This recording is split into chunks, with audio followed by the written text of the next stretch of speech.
Good morning guys, it is day 3. We're already knackered and we haven't started. I think we've done 27,000 steps yesterday. Don't know what that equates to in miles, but today it's going to be a relaxing sort of walk around tour and see the marine life animals here at Seaworld. This has been one of our favourite parks. We don't do roller coasters, so we're here specifically for the animal encounters themselves. Not going to do the show so much today, probably do the Shamu show at the end, but it's go around and see the habitats of, well, the likes of your, would be your Pacific Point Reserve with your sea lions, your dolphins underneath the water, etc. And the sharks. Big fan of the sharks. So let's go and do this.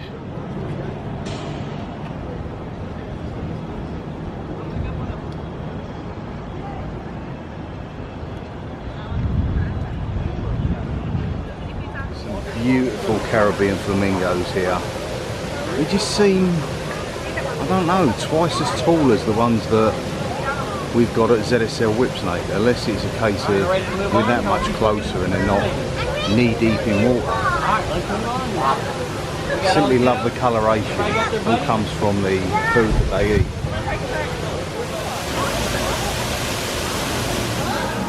There's your beautiful rays just gliding gently around the pool. I love it when you see the ones that are really colourful, like got the spotty back to them, like Mr. Ray out Finding Nemo. You will find them here.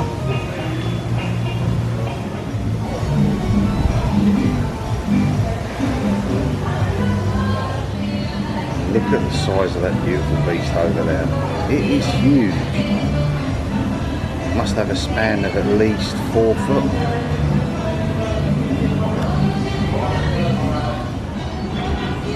Of course, for a few bucks you can feed these guys. They pretty much give you a tray of shrimps and you keep your hand flat with maybe the shrimp sort of sticking up, and the way that, because they're bottom feeders, they come up, their jaws clamp around it and they just swim off. And people have thought, oh, it's going to bite me, it's going to bite me. They don't work like that. It's, unless you jab your fingers straight down its throat, it's not going to bite you.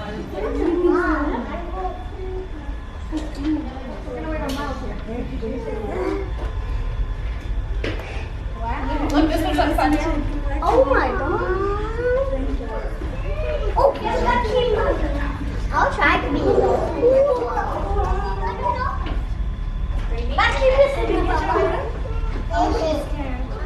Looks as if the water needs to be filtered again. They do it every few days, maybe every week. But it's not what you think is. It's not the poop. It's probably where they go around with their tail and they swoosh past the floor level and it rips up all the barnacles, etc.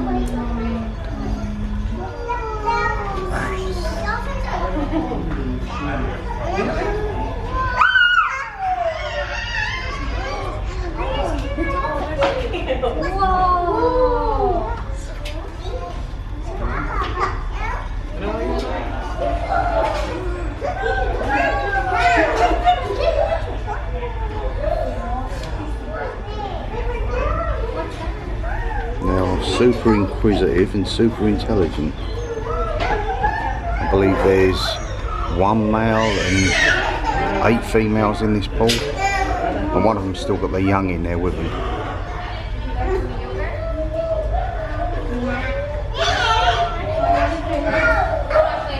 They've got the water like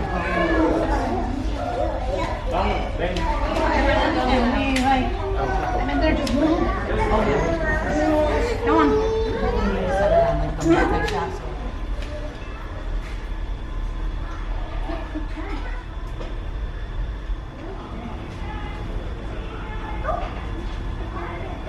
It's one upside down. Yeah. Do it the back stroke.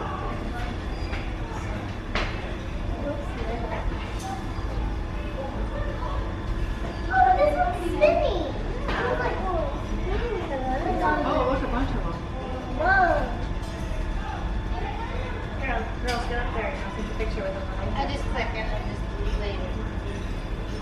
Wow. That's so cute.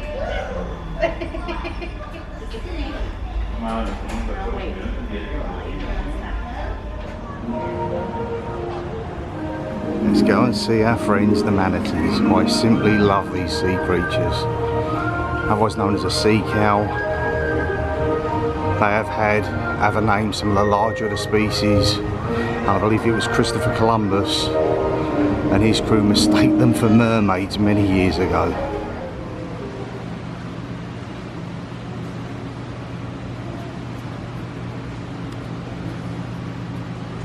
It's quite stunning what is at the bottom of the ocean.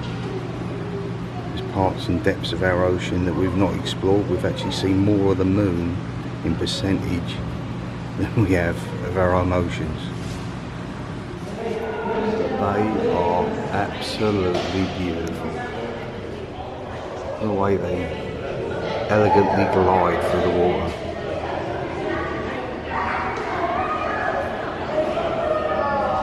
Hi buddy, how are you? Mind anyone of Crush?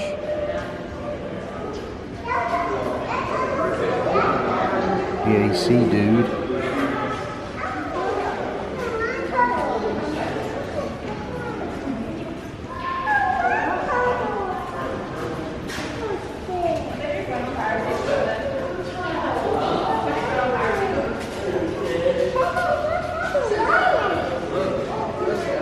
It's like he's actually flying through the water.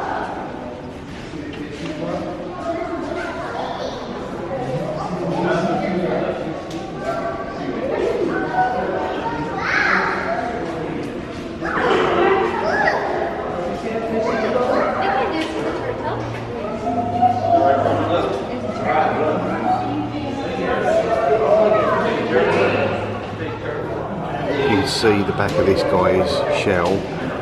Looks as if he's had either a shark bite or a boat propeller attack just here. And that's what these guys do. They'll bring them into SeaWorld. If they can release them, they will. But some of these have conditions that means they will never be able to survive in the wild.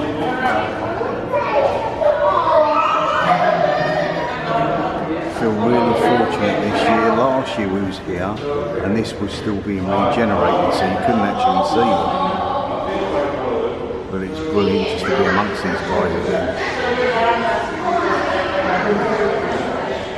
They live predominantly on a diet of, well here it'd be cabbage that they put in the water for them. But they'll live on your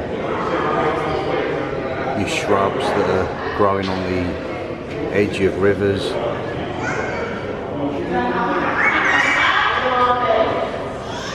They suffer from something that's called cold shock, and that's what one of the big fears out here with the manatees. The temperature can drop in the water and they really suffer from it. They just sort of become docile, and if they're not helped they won't survive. Again, some of these guys are victims to boat propellers, fishing lines, and what we man dump in the sea and the rivers. They congregate in huge families,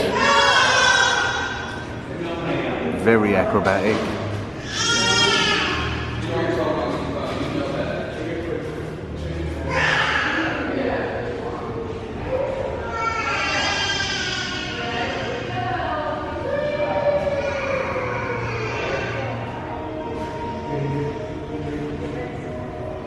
This one simply loves his barrel rolls.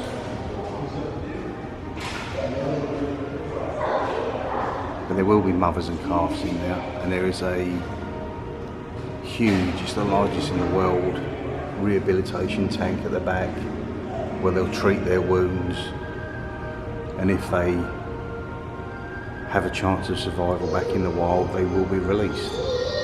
The guys you see in here, they said unfortunately likely the sea turtles would not survive.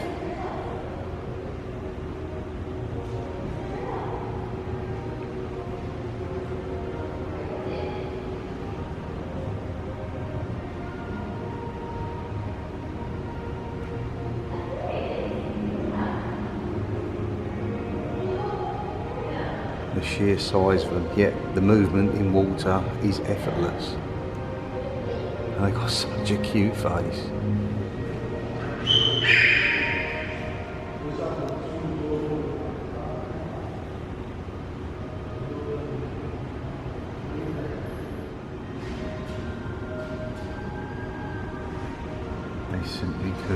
melt cold as the past.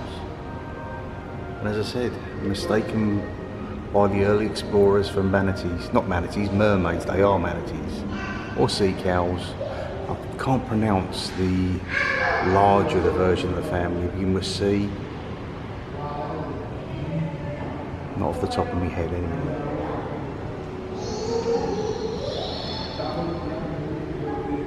These fish have got nothing to fear from them. People would not attack them.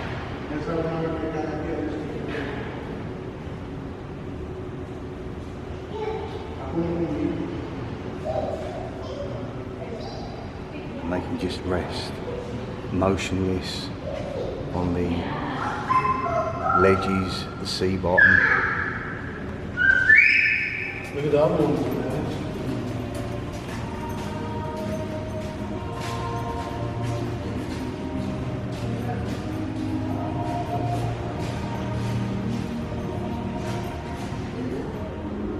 There's a couple of young calves here, probably, as I said before, cold shock.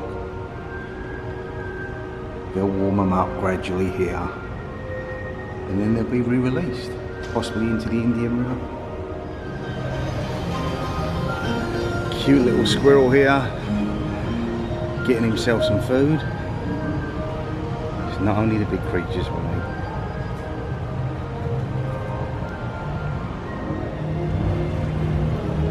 These are your little fellas, which are your American alligators. They will grow up to probably around 15 feet, up to 20. I have seen some 20-footers. There was an old one that used to live at Busch Gardens. He was absolutely enormous. At this level, they're not really an issue, but it's when they get to maybe 3 or 4 feet plus. Not so much their tail will sell there, they're bigger, but the actual body mass of them, where they will start causing issues. People get up in the morning to go to work, hear a hissing noise, and think, oh no.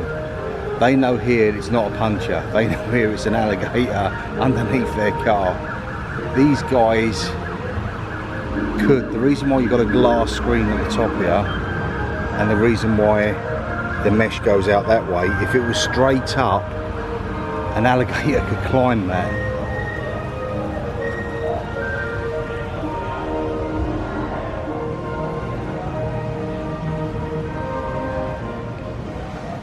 It wasn't until last year that I'd actually seen the alligators in the wild.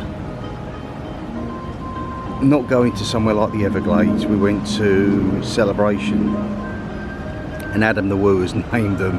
There's a couple of gators there, and he's called them both Cool, spelled K-O-O-L,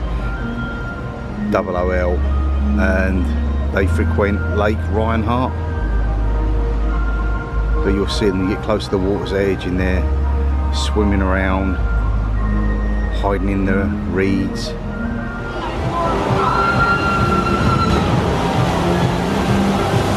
Some of your nutters out there doing Atlantis. They said I will show clips of the coasters. We're now into the bottom of the world, Antarctica. It used to be home of Empire of the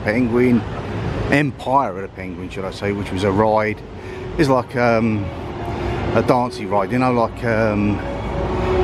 Minnie and Mickey's runaway train coaster thing at MGM, where it sort of dances toward the ends of the ride.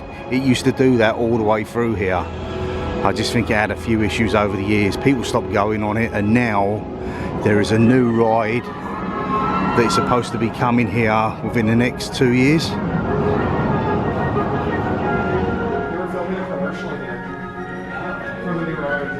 These guys are really stunning. The youngster there's lost a lot of his baby down feathers. When they're born, they're like a great big fluffy ball, and if you we've done a tour years ago, and they come, because you have your own body warmth, they come and they cuddle to you. I believe his name was Rocky.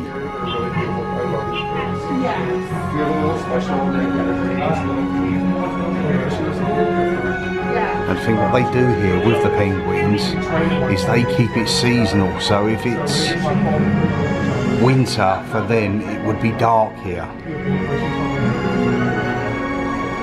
Yeah, one of my favorites is something I showed you. This is right over here.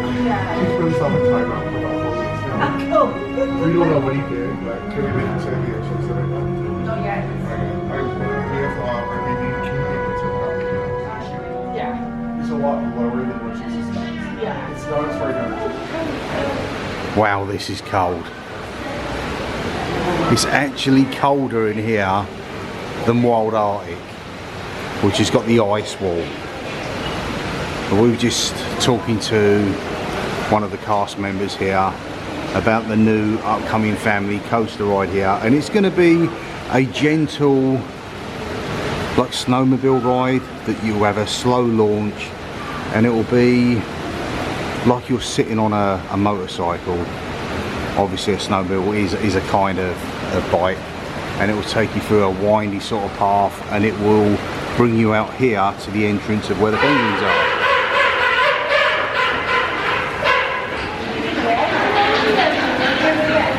Here you go, here's some of your fluffy chicks.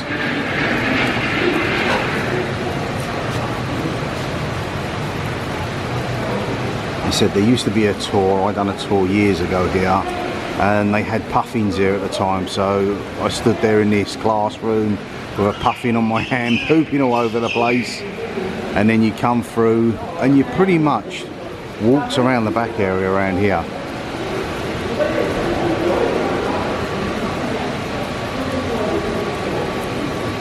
And when you think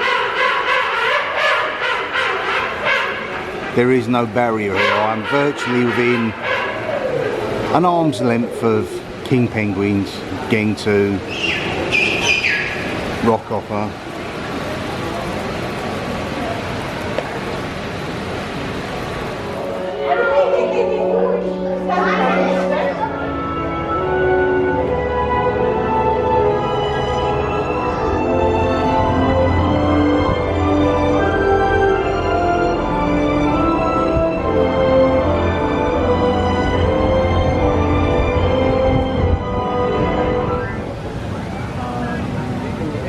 Currently at the dolphin nursery pool.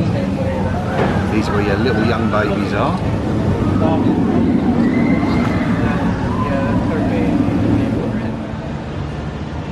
The sun is out, so you will start to get the little lizards running around.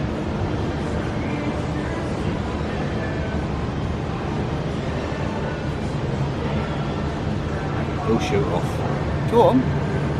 Surprised me, I would have been gone long before I was there. Yeah, you'll get them sporadically over the paths, just sunning themselves, and just cool and quirky.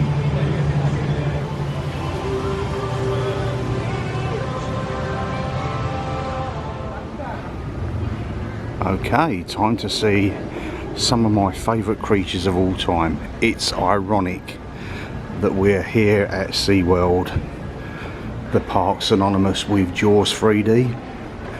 Some of the actual filming, the tunnels, the shark attack where it attacks Dennis Quaid and them all in the sort of office lab area. You see the shark come through the water and it all fills up. That was actually filmed at Shark's Underwater Grill.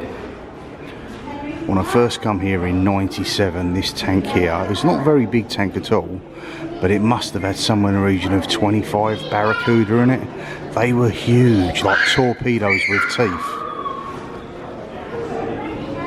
Everyone blames the great white shark for all the problems, but it's that character there, the bull shark, otherwise known as the Zambezi shark, because it used to swim up the Zambezi River.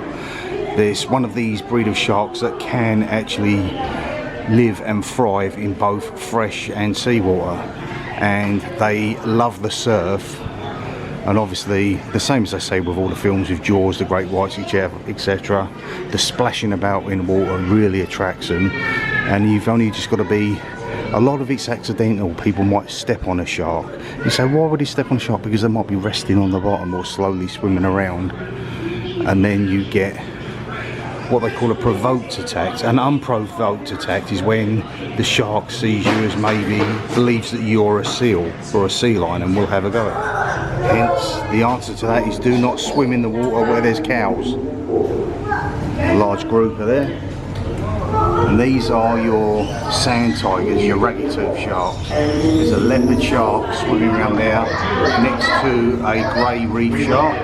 This tank will have black tips, sand tigers, nurse sharks, which you will find pretty much sleeping at the bottom. There's a swordfish there and a hammerhead.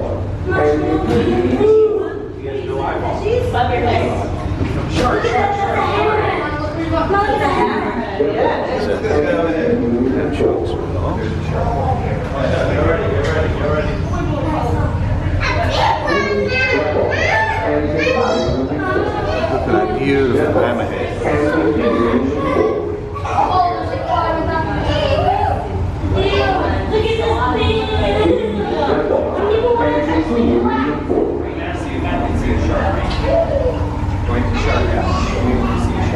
Please step off and continue moving forward. There's a shark right there. There's a shark. Please step off. So these are your cousins of Clyde and Seymour here, sunning themselves on the rocks. They're waiting for us to probably get fish to throw at them. And when you do get fish to throw at them, see there's a harbour seal down there, you have to watch out for these guys here, because they're just waiting for that opportune moment just to grab the fish out of your little pot. But don't they look beautiful? Sunning themselves, all glamorous, isn't you?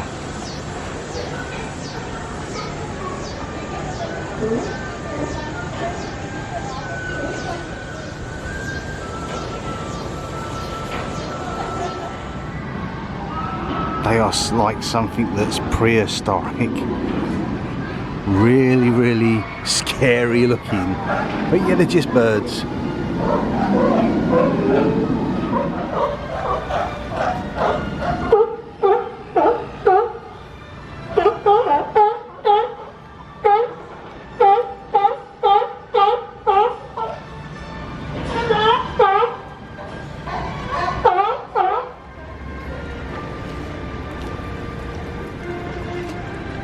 Hello there. You want a fish, don't you?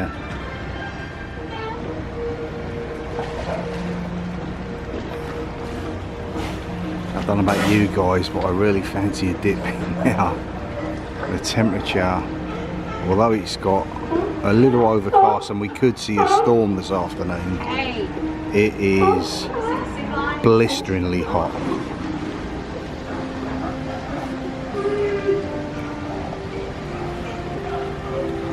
Doing their best impersonation of a great white shark down there.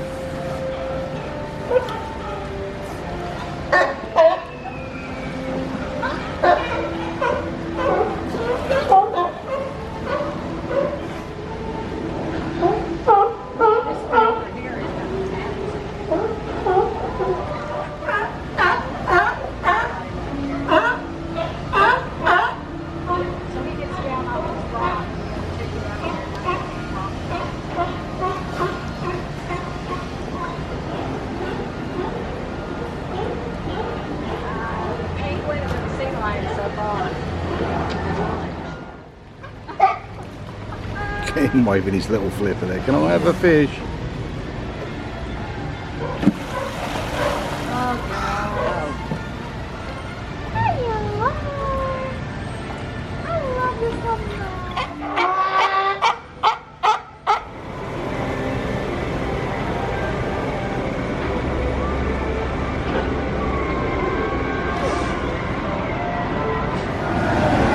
Just grabbing ourselves a quick bite to eat, and with all theme parks, once you get over the novelty of having a great big meal each, we go on to share things. Then we get to try and sample other things throughout the day and the evening. So we've gone for the chicken tender strips with a couple of sachets of honey mustard sauce, because that's really nice. It's not strong, it's more sweet. Rachel has a carbonated beverage. I would believe that would probably be a Diet Coke. I've got a Danesi water, and this is the Waterway Grill.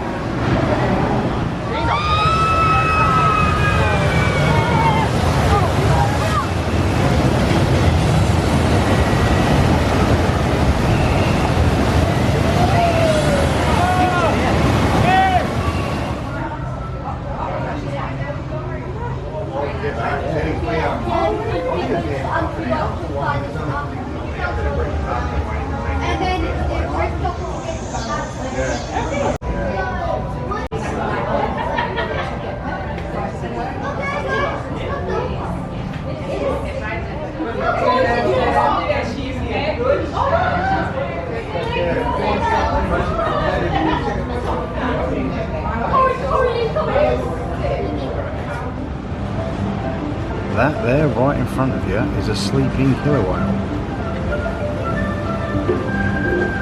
All she's going to do is just gradually rotate and turn around, find a place to settle, and she just keep doing that to keep her motion going. But apart from that, she is asleep. Seaworld has certainly changed over the years, that's for sure. There is more and more roller coasters than ever before. In the foreground over there, you've got Pipeline. I believe it was the world's first stand-up coaster. Totally insane. I know Gemma and Burgess and their kids, they've done it and they love it, but you couldn't get me on that. My back wouldn't take it because of an injury I had years ago, and the fear factor of being inverted at that height and them speeds. Don't get me wrong, I've tried them, Rita Queen of speed. I don't like the floating feeling, that's what goes against me. You can see from the lagoon area, Christmas trees always going in around this time of year. They keep themselves that little step ahead. And then here to the Bayside Stadium, where we used to see a show called Fusion back in the 90s. That'll be getting ready to have an ice skating ring put in it for the Christmas shows. Right, let's make our way into the Arctic area.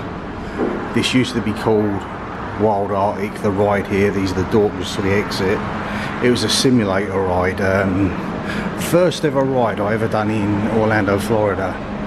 Pretty much you got on a helicopter called White Thunder, and you went round, you see narwhals and polar bears, beluga whales, Arctic foxes, caribou, that kind of thing. And it's just fallen by the wayside, unfortunately. Polar bears used to be housed in here from the 80s, the 90s. Unfortunately, over the years they disappeared. We're still left with the beluga whales though. This is an ice wall. Rachel absolutely loves this. I wouldn't. I wouldn't dream of it. But it's sort of nice, cold, and icy, and he just sort of come and give us a cuddle. Go away. Yeah, it's got a lovely feeling in it. Just that coolness that you need on a day like this, because it is very, very humid out there. Here's one of your beluga whales, or both your beluga whales, circling round. They are so cute with their dome heads.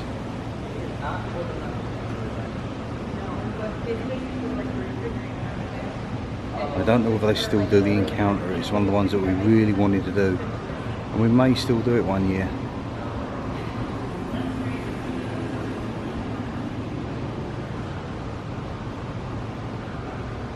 You'd go in a group and you'd stand around this area.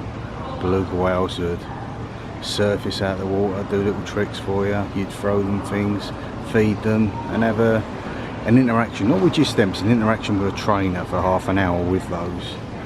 And they teach you about their habitat, what their actual habits are as creatures, and how they look after them.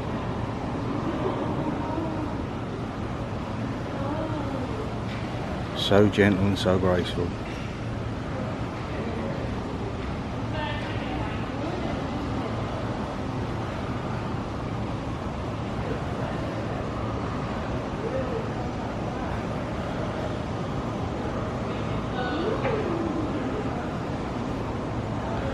This is what they would call a show pool. They have an enormous enclosure that's tucked away behind that they swim in through underneath a rock area here. And to be honest with you, we would not last probably a minute in that water. It is freezing cold. You know, like people have ice baths, it's pretty much like that.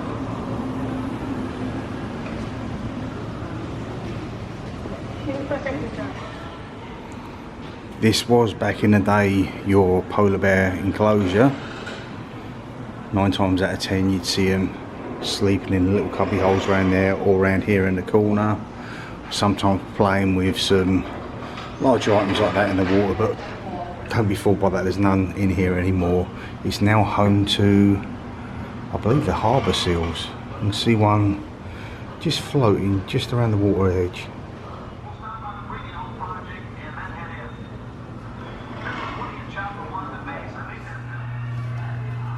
It looks like our walruses are sleeping together. You see their little tusks down there? I believe one of the youngsters, one of his one's called Jasper. They've certainly grown over the years. They've got massive feet and massive tusks. It appears to be snoozy time for a lot of our animals. See the tusks are only just starting to come through. They're only youngsters.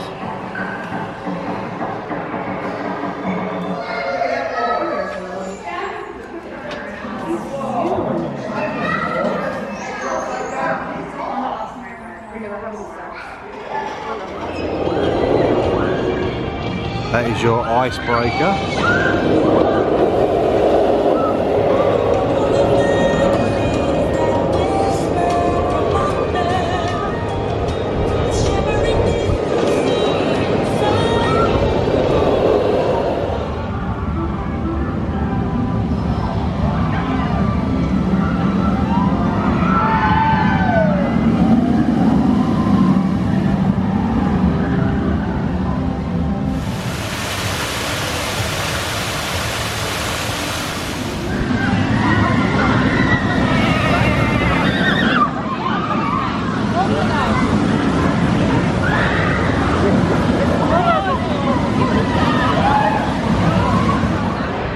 Anyway guys, that's going to do it for today's vlog.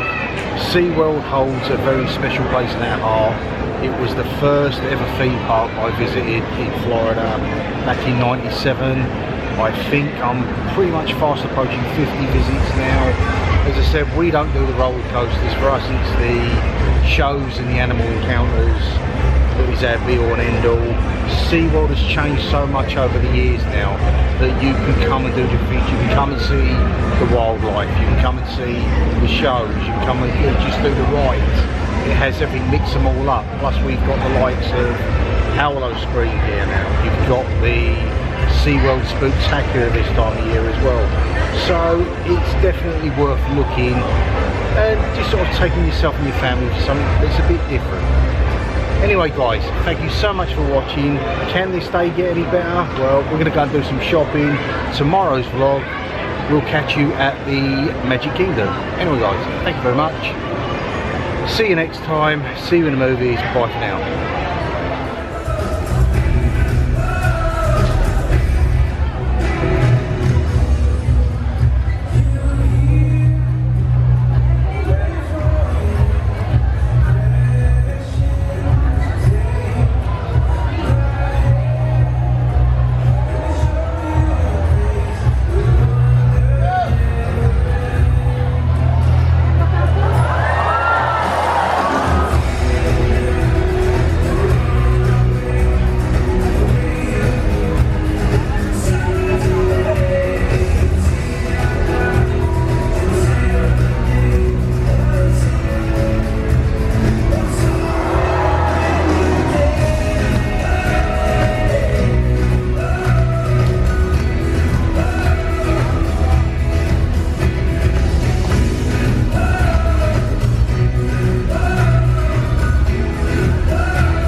they weight.